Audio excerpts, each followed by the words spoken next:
Bye mummy, मैं निकल रही हूँ। और हाँ, भूलना मत, दोपहर के खाने से पहले मेडिसिन जरूर खा लेना। कहकर तन्वी ऑफिस जाने लगी। तभी नीलम ने उसे रोककर कहा, यह पकड़ो लंच बॉक्स, रोज भूल जाती हो। और हाँ, पहुँचते ही फ़ोन जरूर कर देना। मैं भूल भी जाऊँ तो क्या आप भूलने देती हो मम्मी? पकड़ा ही देती हो ना लंच बॉक्स? लाड दिखाते हुए तन्वी ने कहा। तो नीलम भी प्यार के साथ नसीहतें देने लगी कि वो कैंटीन में कुछ ना खाए। हाँ हाँ, नहीं खाऊंगी मेरी मम्मी। वैसे याद है ना, शाम को 6 बजे आप रेडी रहना, मैं जल्दी आने की कोशिश करूंगी। यह बात तन्वी ने इशारों में कही तो नीलम ने भी इशारों में ही जवाब दिया कि वे तैयार रहेंगी।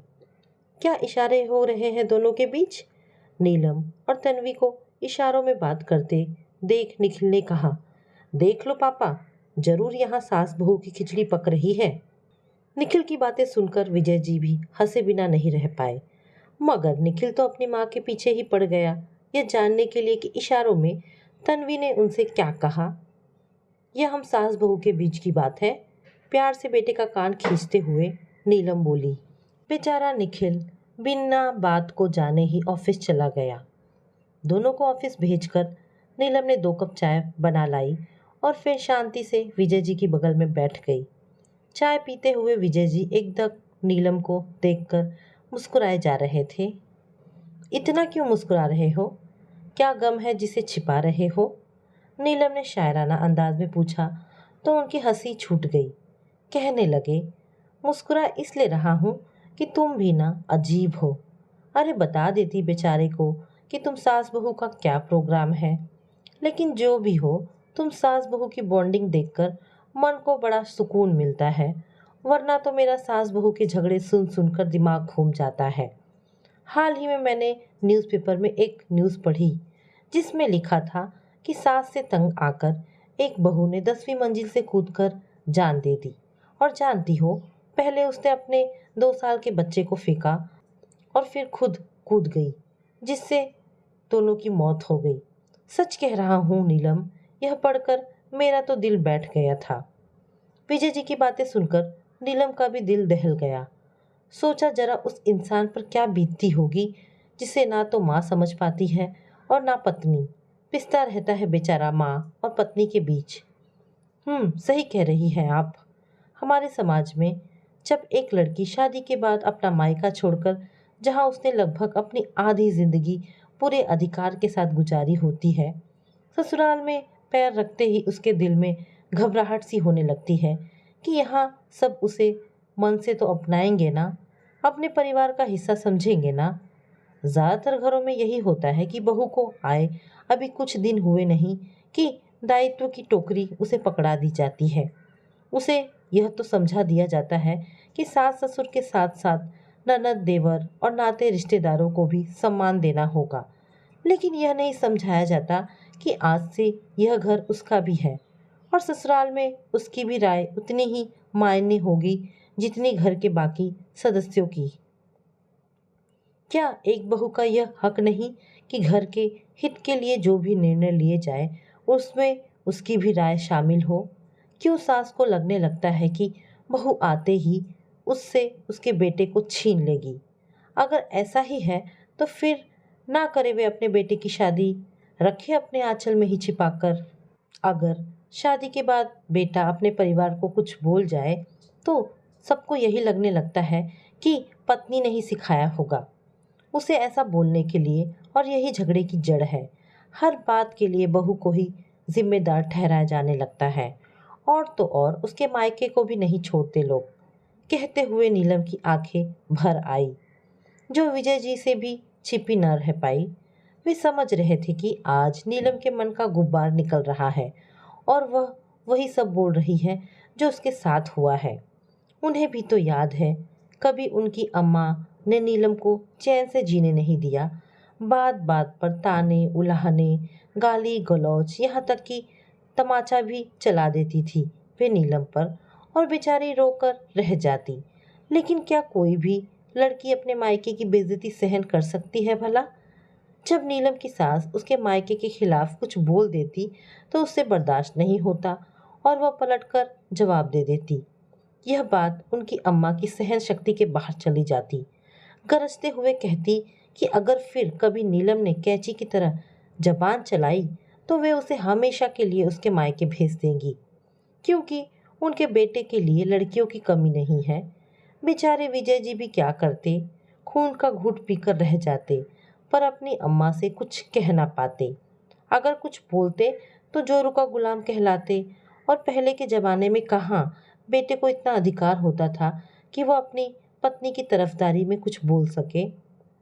मैंने तो पहले ही सोच लिया था विजय जी कि जब मेरी बहू का गृह प्रवेश होगा तो उसे सिर्फ कर्तव्यों, दायित्वों, जिम्मेदारियों और फर्ज की टोकरी ही नहीं थमाऊंगी, बल्कि उसे उसके अधिकार और हक का गुलदस्ता भी दूंगी, क्योंकि आखिर वह भी तो अपने ससुराल में कुछ आशा लेकर आएगी।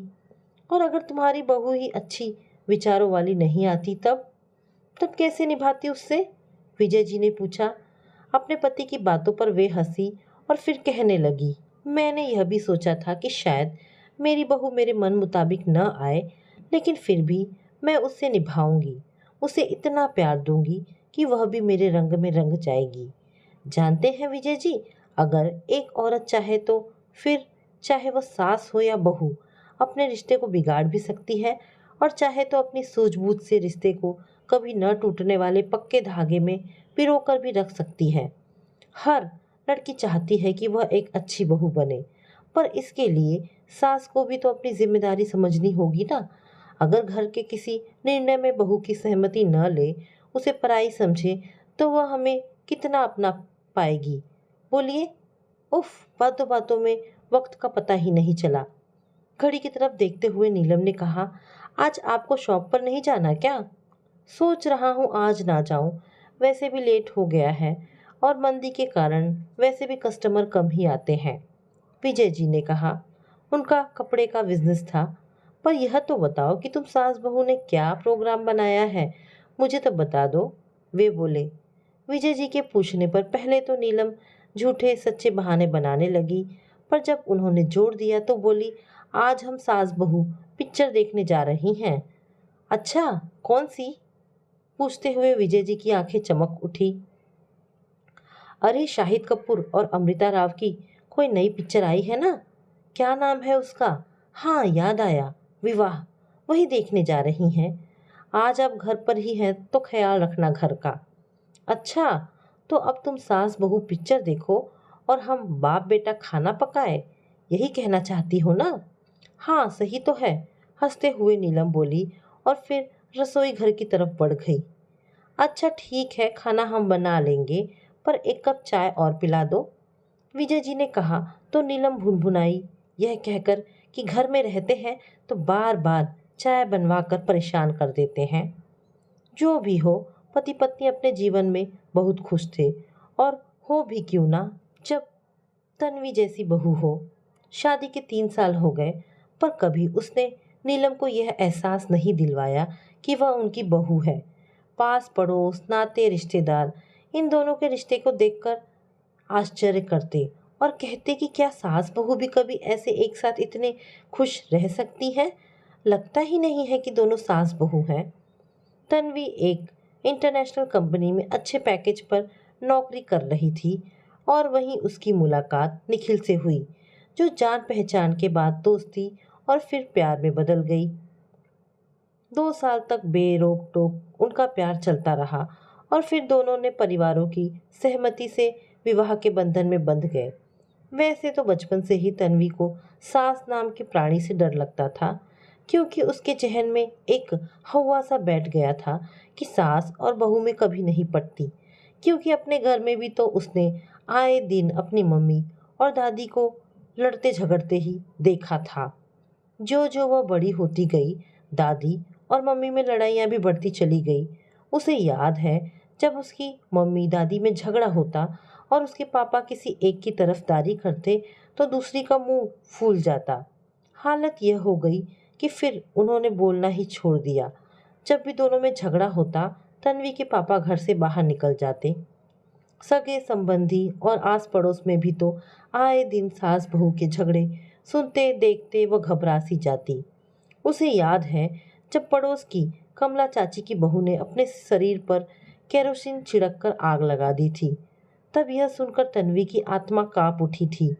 वैसे मोहल्ले में यह भी सुनने में आया कि कमला चाची ने ही उनकी बहू को जलाकर मार डाला, लेकिन कोई सबूत ना मिलने के कारण वह कुछ सजा पाकर ही बच गई थी। लेकिन मारा तो उसे उसकी सास नहीं था, क्योंकि उसकी बहू तो गाय जैसी थी, ऐसा तन्वी की दादी कहा करती थी। तन्वी की दादी भी किसी सांप से कम नहीं थी, और उसकी मम्मी तो नाक थी ही, क्योंकि दादी एक सुनाती तो मम्मी 1000 सुना डालती। खैर, एक दिन तन्वी की दादी इस दुनिया को छोड़कर चली गई, लेकिन आश्चर्य तो उसे तब हुआ जब दादी की 13वीं पर मोहल्ले की औरतों के सामने मगरमच्छ के आंसू बहाते हुए तन्वी की मम्मी ज्योति कहने लगी कि उनकी सास सास नहीं माँ थी उनकी, जाने अब वे उनके बगैर कैसे जी पाएंगी। मन तो हुआ तन्वी का कि कह दे कि क्यों झूठे आंसू बहा रही हो मम्मी, कब तुमने दादी को माँ माना, मगर वह चुप रही। मन ही मन सोचने लगी कि बस नाम ही ज्योति है उसकी मम्मी का, काम तो सारे अंधकार वाले ही करती हैं। सास बहू के झगड़े सुन देखकर तन्वी का तो शादी ब्याह पर से भरोसा ही उठ गया था। जब भी उसकी विवाह की बात चलती वो भय से कांप जाती, सोचती जाने कैसा ससुराल मिलेगा, कहीं उसकी सास भी कमला चाची जैसी निकली तो, या कहीं उसमें भी उसकी मम्मी का गुण आ गया तो। ऐसे कई प्रश्न उसके मन को डराते रहते। अपने मन का डर उसने निखिल को भी बताया, जिसे सुनकर उसकी हंसी रुक नहीं रही थी। किसी तरह अपनी हंसी रोककर वह कहने लगा, हाँ मेरी मम्मी सच में ललिता पवार है, सोच लो अब भी टाइम है, कहीं ऐसा ना हो तुम्हें बाद में पछताना पड़े।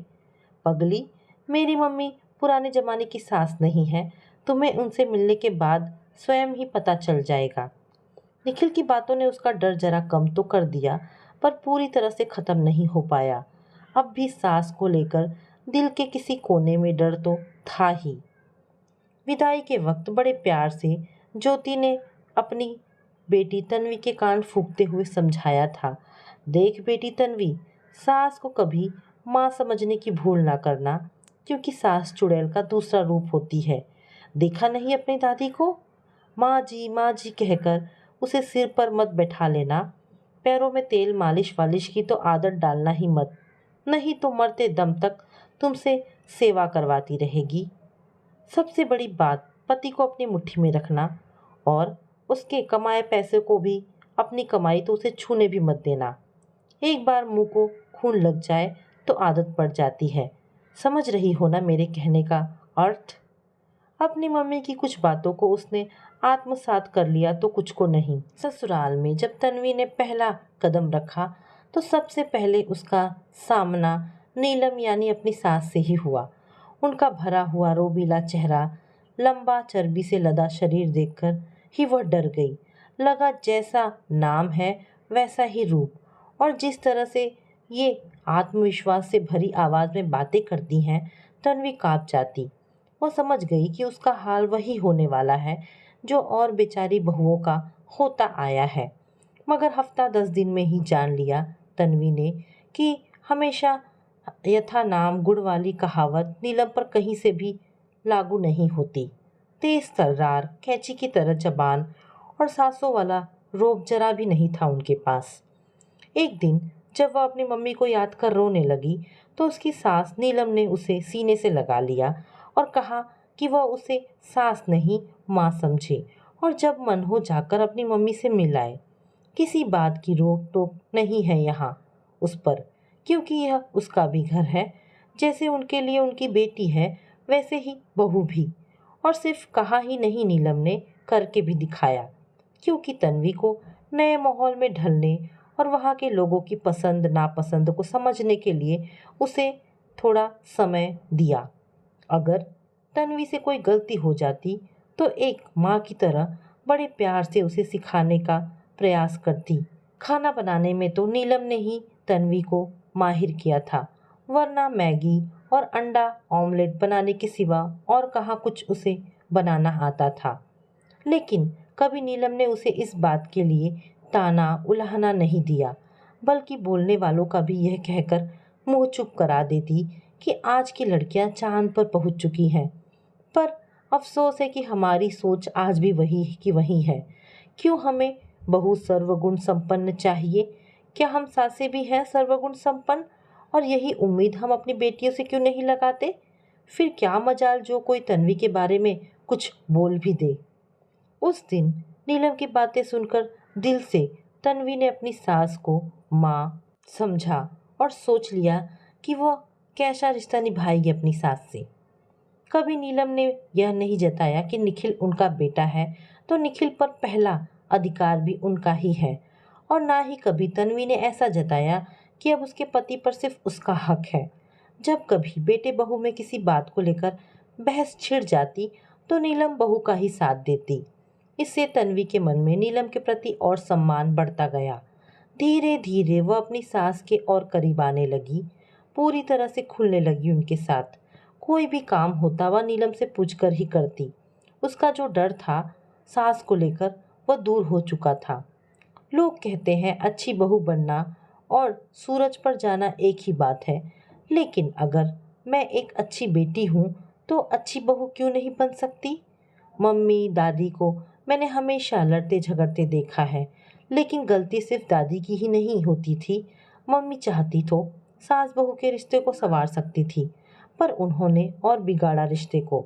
मुझे भी उन्होंने वही सब सिखाया सास के प्रति, पर मैं उनकी एक भी बात में नहीं आई, क्योंकि मैं जानती थी कि सामने वाले मुझे वही देंगे जो मैं उन्हें दूंगी, और ताली कभी एक हाथ से नहीं बचती। शादी के बाद एक लड़की का रिश्ता सिर्फ अपने पति से नहीं जुड़ता, बल्कि ससुराल के सभी सदस्यों से भी खास रिश्ता बन जाता है। यह बात क्यों नहीं समझती लड़कियां? अगर अपने घर का माहौल हमेशा अच्छा और खुशी भरा रखना है तो मुझे अपनी मम्मी की बातें भूलनी होगी। और फिर सिर्फ पति पत्नी में ही सात वचन क्यों, सास बहू भी क्यों ना कुछ वचनों में बंध जाए, ताकि जीवन सुख में बीत सके। अपने आप से ही कहती तन्वी ने उसी दिन ठान लिया कि वे सास बहू भी कुछ वचनों में बंधेंगी और अपने रिश्ते को एक नया नाम देंगी, अनोखा रिश्ता। अब तन्वी अपनी सास नीलम की हर पसंद नापसंद को जानने समझने लगी थी। चाहे शॉपिंग पर जाना हो, पिक्चर देखने जाना हो, या घर में बैठकर सास बहू टीवी सीरियल देखना हो, दोनों साथ देखती। अब तो तन्वी ने मम्मी को व्हाट्सएप, फेसबुक, लैपटॉप, यहाँ तक कि कार चलाना भी सिखा दिया था। सबके ऑफिस चले जाने के बाद मम्मी घर में बोर ना हो, इसलिए उसने ज़बरदस्ती उन्हें किटी पार्टी भी ज्वाइन करवा दी। शुरू शुरू में मम्मी को अजीब लगा था, पर फिर मज़ा आने लगा। अब वे भी अपनी बहू के साथ जाकर औरतों की तरह स्टाइलिश कपड़े खरीद लाती। वजन भी बहुत कम कर लिया था। आखिर दोनों सास बहू रोज वॉक पर जो जाती थी, अपने हल्के शरीर को देखकर बहुत खुश होती। मम्मी और उसका सारा श्रेय देती अपनी बहू को, जिसके कारण उनमें इतना बदलाव आया था, वरना तो 5 गज की साड़ी में ही लिपटी उनकी जिंदगी गुजर रही थी। एक दिन चुटकी लेते हुए विजय जी ने कहा भी, कहीं तुम ललिता पवार से 0 फिगर साइज वाली दीपिका ना बन जाओ। फिर मेरा क्या होगा मेरी जान? हाँ बनूंगी ही, आपको क्यों जलन हो रही है? मम्मी बोली। अरे मैं क्यों जलने लगा भाई, अच्छा है बन जाओ दीपिका की तरह, मेरे लिए तो और अच्छा ही है ना, वरना तो हाथी के साथ आधी से ज़्यादा उम्र बीत ही गई मेरी। कहकर विजय जी हंस पड़े, पर मम्मी उन पर चिढ़कर बड़बड़ा उठी। दोनों की इसी तरह की नोक-झोंक देख तन्वी और निखिल हंस पड़े। एक दिन जब तन्वी ने अपने लिए जीन्स और टॉप खरीदी तो मम्मी के लिए भी खरीद लाई। वैसे निखिल ने मना किया था कि मत खरीदो, मम्मी नहीं पहनेंगी, पर वह ले ही आई। अरे यह क्या ले आई बहू? नहीं नहीं, मैं ये सब नहीं पहनूंगी, लोग क्या कहेंगे, और मेरी उम्र तो देखो। जीन्स व टॉप एक तरफ रखते हुए मम्मी ने कहा, उम्र क्यों नहीं है, अभी आपकी उम्र ही क्या हुई है मम्मी? लगता है आप अभी 55 की ही हैं। लोगों के बारे में सोचना छोड़िए, बस वही पहनिए जो आपको अच्छा लगता है। और मुझे पता है आपका जीन्स पहनने का मन है, आप यह जरूर पहनेंगी। ऑर्डर देती हुई तन्वी फ्रेश होने चली गई। मम्मी उसे जाते देखते हुए सोचने लगी कि यह कैसा अनोखा रिश्ता है उनका और तन्वी का। तो दोस्तों, ये सास बहू की कहानी यहाँ पर समाप्त होती है। आशा करती हूँ कहानी आपको पसंद आई होगी। अगर कहानी पसंद आई है तो प्लीज़ इसे लाइक एंड शेयर करें। दोस्तों, ऐसी ढेरों पारिवारिक और शिक्षाप्रद कहानी सुनने के लिए हमारे चैनल को प्लीज़ सब्सक्राइब करें। धन्यवाद दोस्तों।